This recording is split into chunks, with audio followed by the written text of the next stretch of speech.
ሁለተኛው ጉዳያችን አምባሳደር ባጫ ደበሌ ያስተላለፉትን መልእክት የሚመለከት ጉዳይ ነው። አሁን ላይ ያው አምባሳደር ናቸው። አምባሳደር እያልኩ ልቀጥል። ጠቅላይ ሚኒስቴሩ አቡዳቢ ናቸው ያሉት እና አምባሳደር ባጫ ደበሌ ከዛ ጋር በተያያዘ አንድ መልእክት አስተላልፈዋል። ያም ጠቅላይ ሚኒስቴሩን እጅግ በጣም የሚያደንቅ መልእክትን ያስተላልፉት። በዚህ ጊዜ ሮኬት፣ ሚሳኤል፣ ድሮን እየዘነበ ባለበት ወቅት ወደ አቡዳቢ መሄዳቸው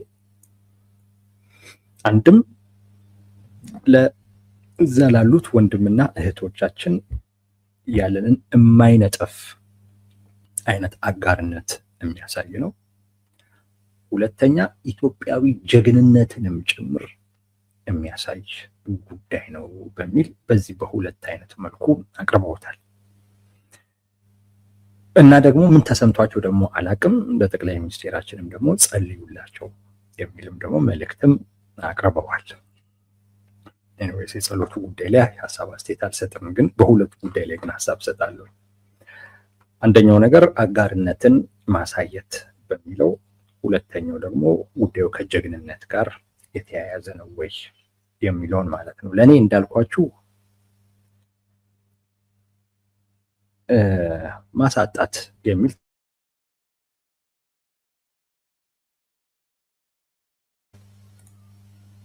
አለው።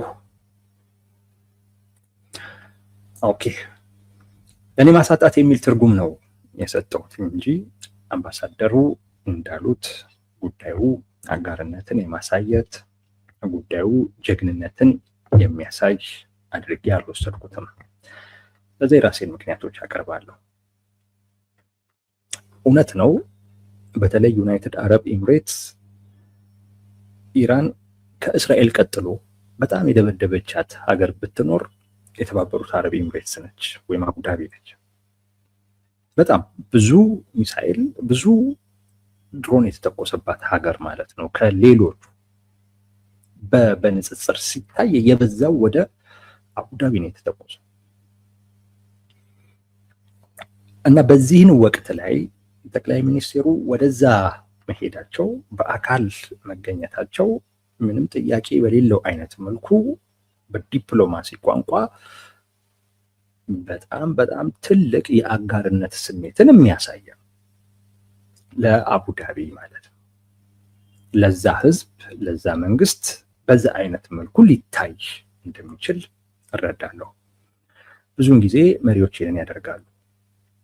ዩክሬን እና ሩሲያ ጦርነቱ ሲጀመር አካባቢ አንዳንድ የአውሮፓ ሀገራቶች ለዩክሬን ያላቸውን አጋርነት ለማሳየት በጦርነቱ ወቅት ኪየቭ ሄደው ነበር እና ይሄ የአጋርነት ማሳያ ተደርጎ ይቆጠራል። አቡዳቢ የጦርነት ቀጠና ነው ማለትም ይቻላል። አሁን ላይ በረራዎች የሉም። እንደውም ሆቴል ምናምን ሁሉ ራሱ መንግስት እየከፈለ ነው በነገራችን ላይ መሄድ የነበረባቸው ሰዎች እንዲቀመጡ ሁሉ እያደረገ ያለው። የጦርነት ቀጠና አድርጋችሁ ልትወስዱት ትችላላችሁ፣ ወደዛም አትሄዱም የሚባልም አይነት ማስጠንቀቂያዎች በተደጋጋሚ ይሰጣሉ። ይሄ በሆነበት አይነት መልኩ ጠቅላይ ሚኒስቴሩ ልክ ኩዌት ላይ እንዳደረጉት ለሌሎች እንዳደረጉት በስልክ ደውለው አይደለም አጋርነታቸውን ሊያሳዩ ወይም ከጎናችሁ ነን ለማለት የፈለጉት፣ በአካል ሄደው ነው። ይሄ ለነሱ የአጋርነት ማሳያ ተደርጎ ሊወሰድ ይችላል በዲፕሎማሲው ቋንቋ። እውነት ለመናገር ግን ይህንን የአጋርነት ጉዳይ አድርጎ ግን ማቅረብ ለኢትዮጵያውያን ምን ትርጉም አለው የሚለውን ግን በደንብ መታየት መቻል አለበት። እኔ እንደ አንድ ኢትዮጵያዊ ጠቅላይ ሚኒስቴሩ እዛ የሄዱት ዱባይ ላይ ያሉ ወይንም ዩናይትድ አረብ ኤምሬትስ ላይ ያሉ ወንድሞቻችን እህቶቻችን እየደረሰባቸው ባለው ነገር ተሰምቷቸው አጋርነታቸውን ለማሳየት ነው ብዬ እንደዛ መውሰድ በጣም ይቸገራል። ማንኛውም ሰው ይቸገራል፣ እርግጠኛ ነኝ። እንደዛ ከሆነ የሄዱት ጠቅላይ ሚኒስትሩ በጣም አስመሳይ ናቸው፣ በጣም ጥቅመኛ ናቸው። ለዛ ነው አምባሳደሩ እያሳጧቸው ነው እያልኩኝ ያለሁት። እኔ ጠቅላይ ሚኒስትሩ ለዛ ነው የሄዱት የሚል ግምት የለኝም። እነግራችኋለሁ የኔ ለምን እንደሄዱ። ግን አጋርነትን ለማሳየት ግን ከሆነ የሄዱት እውነቴን ነው የምላችሁ፣ ጠቅላይ ሚኒስትሩ እጅግ በጣም አስመሳይ ሰው ናቸው፣ በጣም ጥቅመኛ ሰው ናቸው። በጣም የጦርነት ቀጠና ነው፣ አደጋ ያለበት ቦታ ነው። እዛ ግን ደፍረው ሄደው ከጎናችሁ ነን ለማለት የአጋርነት ስሜት ለማሳየት ከሆነ ሄዱት ውሸት ነው፣ አስመሳይነት ነው፣ ጥቅመኝነት ነው። አምባሳደሩ በዚህ ደረጃ ባያቀርቡት ጥሩ ነበር፣ ቢተውት ጥሩ ነበር። ጋሞ ከመቶ ምናምን በላይ ሰዎች ናቸው የሞቱት። የ3 ቀን አዋጅ ታውጇል። የሞቱትም በተፈጥሮ አደጋ ነው። ድንገተኛ ኃይለኛ ዝናብ ዘንቦ የመሬት መንሸራተት ተፈጥሮ ሰዎች በጭቃ ታፍነው የሞቱ፣ በጭቃ ታፍነው የት እንዳሉ ሁሉ አይታወቅም። እጃቸው ላይ ባለ ነገር እየቆፈሩ ያገኙትን ሬሳ በህይወትም የተረፈ ሰው ካለ ለማውጣት እየታገሉ እየሞከሩ። ጋሞ ሀዘን ላይ ነው። ጠቅላይ ሚኒስቴሩ የሚመሩት ሀገር ውስጥ በሌላ እኮ አይደለም፣ በሰው ሰራሽ ጉዳይ እኮ አይደለም፣ በተፈጥሮ ጉዳይ ለ3 ቀን ሀዘን ተቀምጧል የደቡብ ህዝብ። ይሄ አጋርነት አይፈልግም።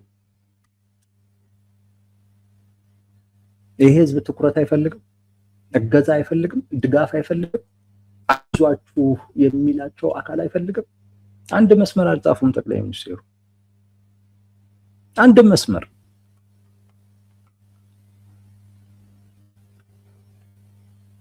የተለመደ ነው ኢትዮጵያ ሰው ሲሞት ምንም ግድ አይሰጣቸውም። ነገር ግን ውጪ ላይ የሆነ ነገር ግን ሲሆን እንዳዘኑ ሆኖ ይቀርባሉ። ከጎናችሁ ድጋፋችን፣ ጸሎታችን ከእናንተ ጋር ነው እንደዚህ ሲሉ ይሰማል። ያስመሳይነት ነው እውነት ለመናገር። ጋሞ መሄድ ለሳቸው ጥቅም የለው፣ አቡዳቢ መሄድ ግን ጥቅም አለው። ሰው ደፍረው ሄዱ፣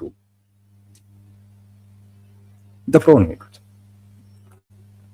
የራሳቸው ጥቅም ስለ ነው። ሊያዝኑ አይደለም ሄዱት፣ አጋርነትን ለመግለጽም አይደለም ሄዱት። ጠቅላይ ሚኒስትሩ እንዲህ አይነት ስሜት የላቸው። የዩናይትድ አረብ ኤምሬትስ ባለስልጣናት እና ህዝብ ይሄን ላያውቅ ይችላል፣ ጋሞ ላይ ይሆን ያሉ ከዛ አንጻር ሊመለከቱት ይችላሉ፣ አጋርነት ለማሳየት ነው ብለው። ለኛ ለኢትዮጵያውያን ግን የሚሰጡት ትርጉም ግን ቀላል አይደለም። ለአጋርነት ነው የሄዱት ሲባል የጋሞ ህዝብ በጭቃ ታፍኖ የሞተ ስላለው ህዝብ እሱ አጋር አይፈልግም። ራስ ህዝብ ሆነ ልታዘን በፍጹም አትችልም። በፍጹም ይህ አስመሳይነት ነው፣ ይሄ ጥቅመኝነት ነው። አምባሳደሩ የጠቅላይ ሚኒስቴሩን መሄድ አጋርነትን ከመግለጽ ጋር አያይዘው ማቅረባቸው ጠቅላይ ሚኒስቴሩን የሚያሳጣ እንጂ የሚጠቅማቸው አይደለም። የሚያሳጣ ምናልባት የሄዱበትን መንገድ ወይንም ደግሞ ምክንያት መግለጽ እንኳን ካላስፈለገ ዝም ማለት የተሻለ ነበር። አጋርነትን ለማሳየት ነው ግን ማለት ሂድ እስቲ እዛ ለጋሞ ህዝብ ነገሩ። ይሄ ነው ጠቅላይ ሚኒስቴሩ አቡዳቢ ድረስ አጋርነት ለማሳየት ሄዱ ብለህ ነገሩ ምን አይነት ስሜት እንደሚሰማ። ጄኔራሉ እያሳጣቸው ነው፣ ጠቅላይ ሚኒስቴሩን እየጠቀሟቸው አይደለም፣ እያሳጧቸው። አንዱ ይሄ ነው። ከአጋርነት ጋር እያይዞ ማቅረባቸው ማሳጣት ካልሆነ በስተቀር ሌላ ምንም ትርጉም ሊሰጡ አይችልም። ሌላው ከጀግንነት ጋር ማያያዝ፣ በተለይ ደግሞ በትግራይ ጦርነት ወቅት ላይ ጠቅላይ ሚኒስትሩ ዘምተው ነበር። እና እሱን አስታውሰው ነው ከጀግንነት ጋር ሁሉ አያይዘው ጄኔራል ባጫ ደበሌ ያቀረቡት። ይህም ቢሆን ስህተት ያለው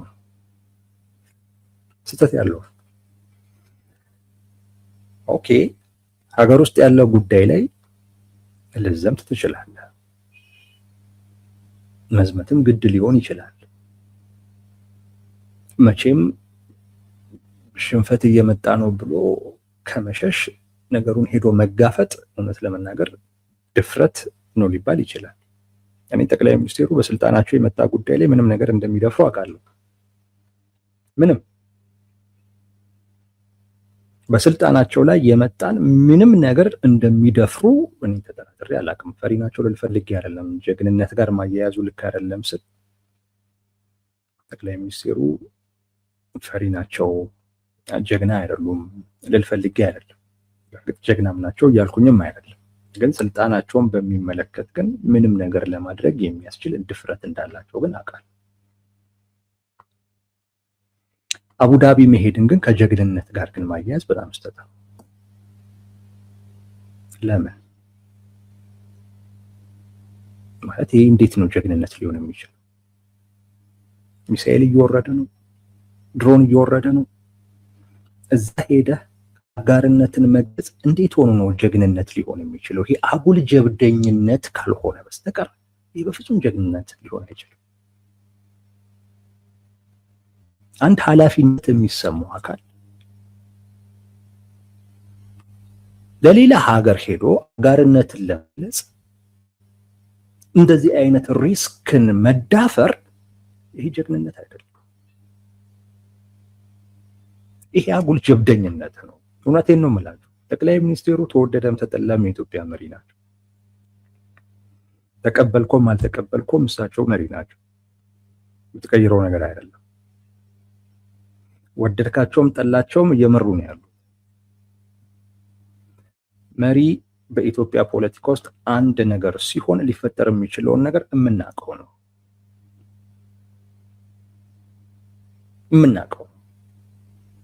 ስለዚህ ለሀገር ለህዝብ በተወሰነችም ደረጃ የሆነ ኃላፊነት የሚሰማህ አይነት ሰው ብትሆን እንደዚህ አይነት አጉል ጀብደኝነት ውስጥ አትገባም።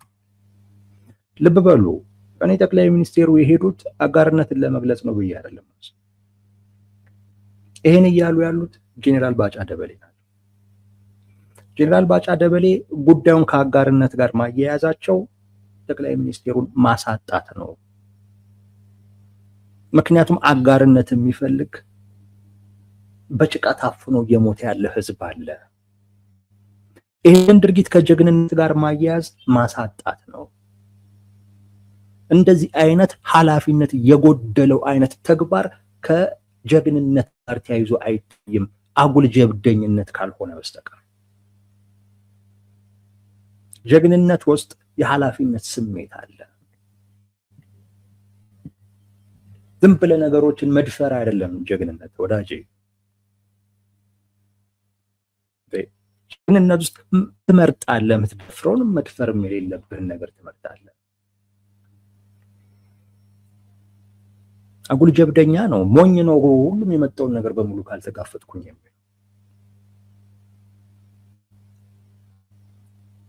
ሞኝ ሲደፍር ማለት ጀብደኛነት ማለት ያ ሞኝ ሲደፍር እንደማለት። ጀግና ብልህ ነው፣ ያስተውላል። ይሄን ብደፍር ምን ይመጣል፣ ባልደፍር ምን ይመጣል የሚለውን ነገር አመዛዙ ነው ከውጤቱ ጋር አነጻጽሮ መዝኖ ነው እርምጃ ወይም መድፈርም ካለበት የሚደፍረው። ጄኔራል ባጫ ደበሌ ጉዳዩን ከጀግንነት ጋር ማያያዛቸው እውነት ለመናገር አንደኛ የጀግንነት ትርጉምንም አለማወቃቸው ነው ያሳያል። ሁለተኛ ነገር ራሳቸው ጠቅላይ ሚኒስትሩንም የሚያሳጣ ነው። ምን አጋርነትን ለማሳየት ማያውቁት ሚሳኤል እና ሮኬት የሚዘንብበት ቦታ ላይ መሄድ እንዴት ነው ጀግንነት ሊሆን የሚችለው? በምን መስፈርት ነው ጀግንነት ሊሆን የሚችለው? በትክክልስ ደግሞ ከአንድ መሪስ የሚጠበቀው አይነት ጀግንነት ይሄንን አይነት ነው እንዴ? እንዲህ አይነት ጀግንነት ነው እንዴ የሚጠበቀው? ባይዘው እኮ መሄዳቸው ጉዳት እኮ አለው።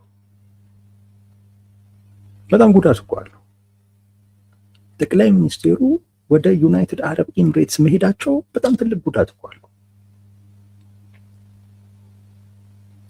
በግልጽ ከማን ጎን መሆናቸውን እኮ እያሳዩ እኮ ነው። መካከለኛው ምስራቅ ላይ ያለውን ጦርነት በሚመለከት በግልጽ ከየትኛው ወገን ጋር እየተሰለፉ እንደሆነ እኮ እያሳዩ እኮ ነው። አሁን እሳቸው ዩኤኢ ምናምን እኮ ጦርነቱ አይመለከታቸውም ምናምን ሊሉ ይችላሉ። ግን ለኢራን ግን እነ ዩኤኢም እነ ሳውዲም ጠላት ስለሆኑ ነው እየደበደበች ያለችው። ሌላ እኮ አይደለም። የጠላት ተባባሪ ስለሆነች እኮ ነው። በተለይ ዩናይትድ አረብ ኤምሬትስን በኃይል እየቀጠቀጠች እኮ ያለችው ከእስራኤልም ጋር ያላትን ግንኙነት ከአሜሪካም ጋር ያላትን ግንኙነት ታሳቢ አድርጋ ነው። ስለዚህ በዚህ ደረጃ ሄጄ አጋርነቴን እገልጻለሁኝ ስትል ምንም ጥያቄ በሌለው አይነት መልኩ በጦርነት ውስጥ ሳይድ እየያዝክ ነው። የአንደኛው ወዳጅ የሌላኛው ጠላት እየሆንክ ነው። ለኢትዮጵያ ምን ይጠቅማል? ይሄ መካከለኛው ምስራቅ ውስጥ ባለ አሁን ባለ አይነት ጦርነት፣ ለዚያውም ደግሞ ጦርነቱ ከውጭ የመጣ ጦርነት ማለት ዩኤኢ አይደለችም የምትዋጋው። ዩኤኢ የአሜሪካ ተላላኪ ሆና ነው ኢራን እያስደበደበች ያለችው። በዚህ አይነት ሁኔታ ውስጥ ከኢራን በተቃራኒ መሆንህን ማሳየት ምን እንደሚጠቅም አይገባኝ። ምን እንደሚጠቅም አይገባኝ። ይሄ የታሰበበት አይነት እርምጃ አይደለም። አንተን በሚመለከት ጉዳይ ላይ መምረጥ ሲኖርበት ትመርጣለህ። ታውቃላችሁ እኔ ኢትዮጵያ መካከለኛው ምስራቅ ውስጥ ባለ ፖለቲካ ውስጥ ጣልቃ መግባት የለባትም፣ ገለልተኛ ነች፣ ሁሌ ሆና መቀጠል ያለባት፣ እንደዚህ አይነት ነገር የማነሱ አይደለሁም። የኢትዮጵያ መንግስታት እስከዛሬ ድረስ ሲከተሉት የነበረው አካሄድ ይሄንን ነው።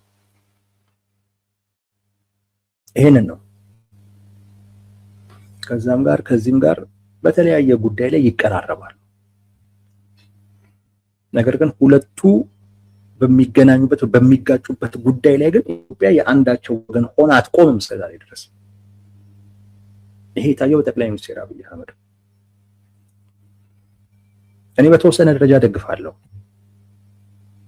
በተለይ የቀይ ባህርን የባህር በር ባለቤት መሆን አለብን ብለህ የራስህን መሰረታዊ የሆነውን የሀገርህን ፍላጎትና ጥቅም ሴት ረክ ከዛ በኋላ መለኪያ ከሱ ነው የሚሆነው። ከሀገራት ጋር የሚኖር ግንኙነት መለኪያ እሱ ነው።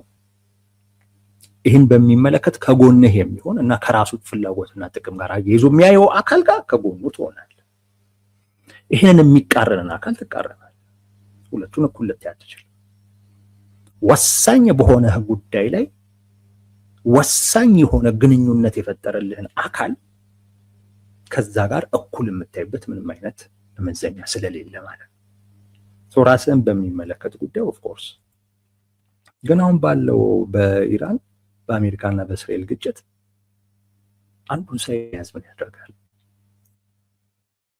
ጠቅላይ ሚኒስትሩ አሁን ለምሳሌ ዩኤኢ ጥሩ ወዳጃችን ነች ምናምን ነገር ብሎ ሊያስተባብሉ እንደዛ አይነት ነገር ሊናገሩ ይችሉ ይሆናል።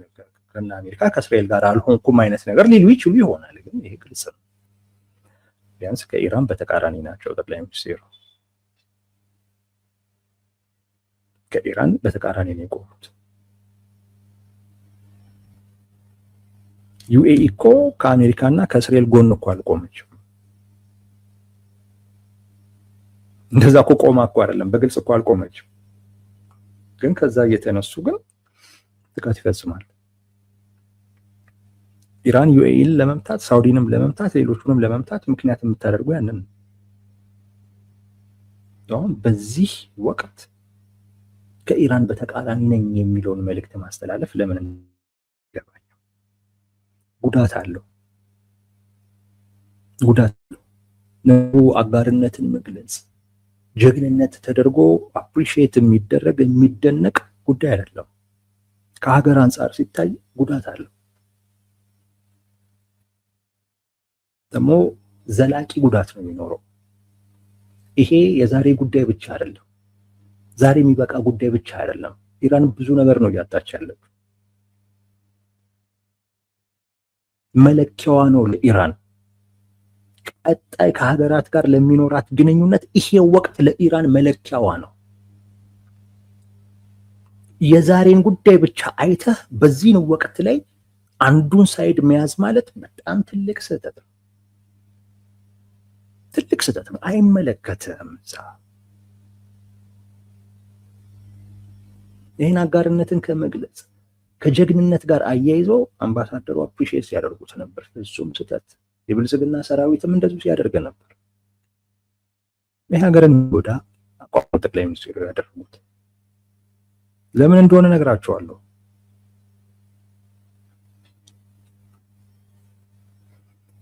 ጠቅላይ ሚኒስትሩ ወደ ዩኤኢ መሄድ እንደው የኢትዮጵያ መሪ ስለሆኑ ነው እንጂ እውነቴን ነው የምላችሁ፣ የኢትዮጵያ መሪ ስለሆኑ ነው እንጂ ለኢራን ስድብ ነው። ስድብ ነው ለኢራን። የኢራንን ወታደራዊ ቁመና ጥያቄ ውስጥ የሚከት አይነት ስድብ ነው። እንደው የኢትዮጵያ መሪ ስለሆኑ የኢትዮጵያ እንግዲህ በዓለም አቀፉ መድረክ ላይ ያላት ደረጃ ብዙም ስላልሆነ በዛ ደረጃ አይቶ ኢራናውያን ትርጉም አይሰጡትም፣ ሌሎችም አካላቶች ትርጉም አይሰጡትም እንጂ አንድ ሀገር ከሌላ ሀገር ጋር እየተዋጋ ባለበት ወቅት አንተ አንደኛው ሀገር መሄድህ የዛኛውን ሀገር ወታደራዊ ቁመናና አቅም ጥያቄ ውስጥ እየከተትክ ነው። እንዴት ደፈርከው? እንዴት እንዲህ አይነት ውሳኔ ልትወስን ቻልክ? ወይሄኛው አገር ላይ ያለው የደህንነት ጉዳይ አስተማማኝ ነው ብለህ ማረጋገጫ እየሰጠህ ነው። ያኛውን አካል ደግሞ ወታደራዊ ቁመናውንና አቅሙን ጥያቄ ውስጥ እየከተትክ ነው። ለኢራን እንደ ስድብም ነው። ኢራን የኢትዮጵያን መሪ በዚህ ደረጃ ቆጥረው በዚህ ደረጃ አይተውና ቆጥረው ጉዳዩን እንደ ስድብ ትወስዷለች አትወስዶም፣ እሱን የምናውቀው ጉዳይ አይደለም። ትወስዷለችም ብዬ አልገምትም። ግን እንዲህ አይደረግም ልላችሁ ፈልጌ፣ እንዲህ አይደረግም። አደጋ ያለው ጉዳይ እንዳልኳችሁ ዘላቂ ኢራን በቀጣይ ከሀገራት ጋር የሚኖራት ግንኙነት በዚህን ወቅት ላይ ሀገራቶች ከነበራቸው አስተዋጽኦ እና ካራመዱት አቋም ጋር አያይዛ ነው። ያ ማለት ከኢትዮጵያ ጋር ግንኙነት አትፈጥርም ብቻ አይደለም። በነገራችን ላይ እስከ መበቀልም ድረስ ሁሉ ልትሄድ እንደምትችል ማሰብ ያስፈልጋል። መሪዋን ያጣችበት መሪዋን በጣም ከባድ የሆነ የበቀል ስሜት ውስጥ ነው ያሉት። የበቀል ስሜት ውስጥ አንደራደርም፣ እንደው የፈለገ ኢራንን አፍርሷት እንጂ እኮ ነው እያሉት። ኢራን እላያችን ላይ ትፈርሳለች እንጂ ሳንበቀል አንደራደርም እኮ ነው እያሉት።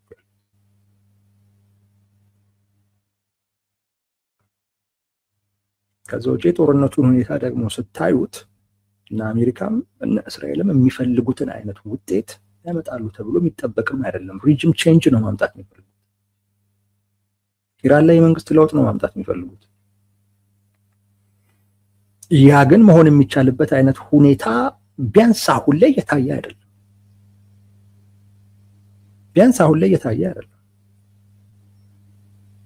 ይልቁንስ እና አሜሪካም እና እስራኤልም በቀላሉ መውጣት የማይችሉበት አረንቋ ውስጥ መግባታቸውን የሚያሳይ አይነት ሁኔታ ነው እየታየ ያለው።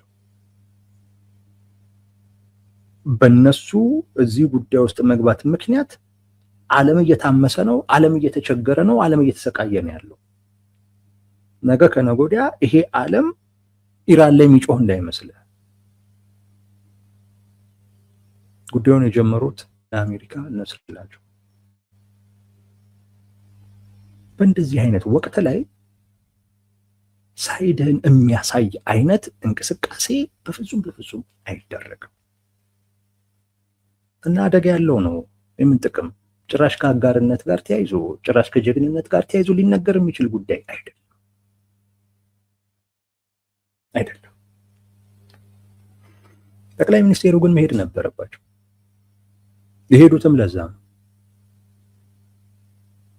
የሄዱትም ለዛ ነው። አጋርነት ለመግለጽ አይደለም፣ ለራሳቸው ጉዳይ ነው የሄዱት።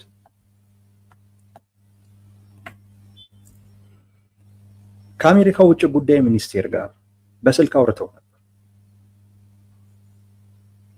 ከአሜሪካ ውጭ ጉዳይ ሚኒስቴር ጋር በስልክ ያደረጉት ንግግር ለጠቅላይ ሚኒስቴሩ ጥሩ ስሜት የሚፈጥር አልነበረም። የአሜሪካ ውጭ ጉዳይ ሚኒስቴር አካባቢውን ቀጠናው እንዲተራመስ አንፈልግም፣ እያተራመሱ ያሉት እርስዎ ኖት የሚል መልእክትን የነገራቸው። ይህን ለመረዳት ከባድ አይደለም። በዛው ቀን የአሜሪካ ውጭ ጉዳይ ሚኒስቴር ከግብጽ ጋር ተነጋግሯል። በተመሳሳይ ጉዳይ ያ ማለት ቀጠናው ላይ ያለው ችግር በኢትዮጵያና በግብጽ መካከል ያለ ውጥረት ነው ብለው እንደሚያስቡ ማሳያ። የውጡ ምክንያት የአባይ ወንዝ እና የህዳሴ ግድብ እንደሆነ እንደሚያስቡ ማሳያ። በህዳሴ ግድብና በአባይ ወንዝ ላይ ትራምፕ ያላቸውን አቋም ካያችሁ ጥፋተኛ አድርጋ አሜሪካ የምትቆጥረው ማንን እንደሆነ መረዳት ከባድ አይደለም።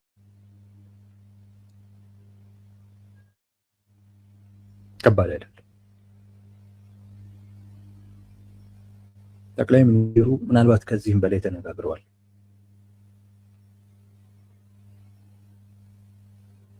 በወታደራዊም ጉዳይ በደህንነትም ጉዳይ እና በዚህም ጉዳይ ለመነጋገር ሲሉ ነው ዩኤኢ ድረስ የሄዱት። በስልክ የሚሆን ጉዳይ አይደለም። ይሄ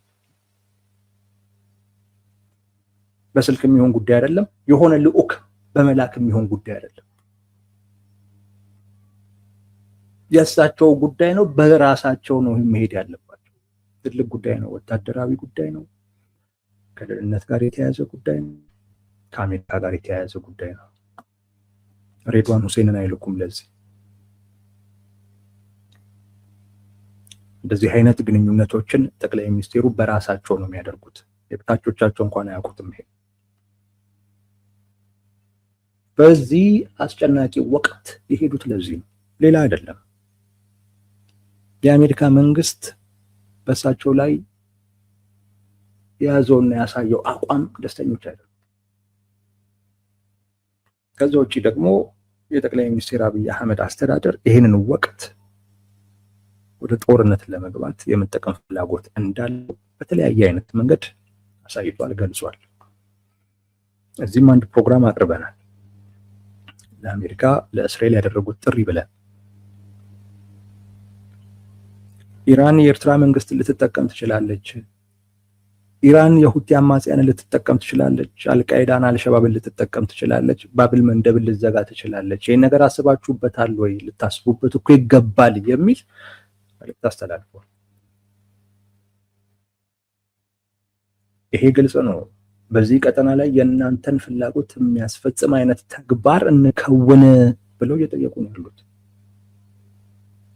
ከእናንተ ፍላጎት እና ጥቅም ለኢራን መጠቀሚያ ሊሆን የሚችልን አካል እናስወግድበት ይህን አጋጣሚ የሚል መልእክት ነው እያስተላለፉ ያሉት ጠቅላይ ሚኒስትሩ። አይ ቲንክ ይሄ በአሜሪካ መንግስት በኩል የተወደደ አይመስለኝም።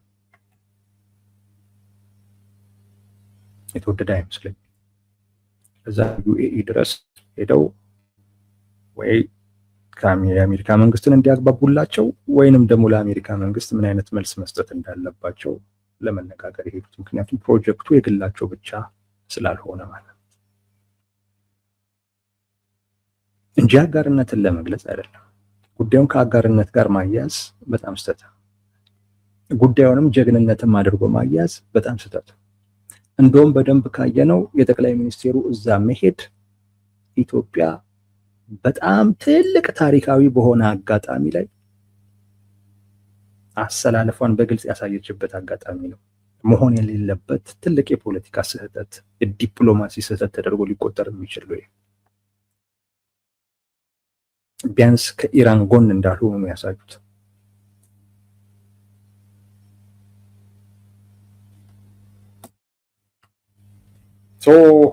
አምባሳደር ባጫ ደበሌ ጠቅላይ ሚኒስቴሩን ጉዞ ወደ አቡዳቢ ያደረጉትን ጉዞ አጋርነትን ከማሳየት ጋር ጀግንነትን ከማሳየት ጋር አያይዘው ማቅረባቸው ጠቅላይ ሚኒስቴሩን የሚያሳጣ እንጂ የሚጠቅም ጉዳይ አይደለም ለማለት ነው ወዳጆች።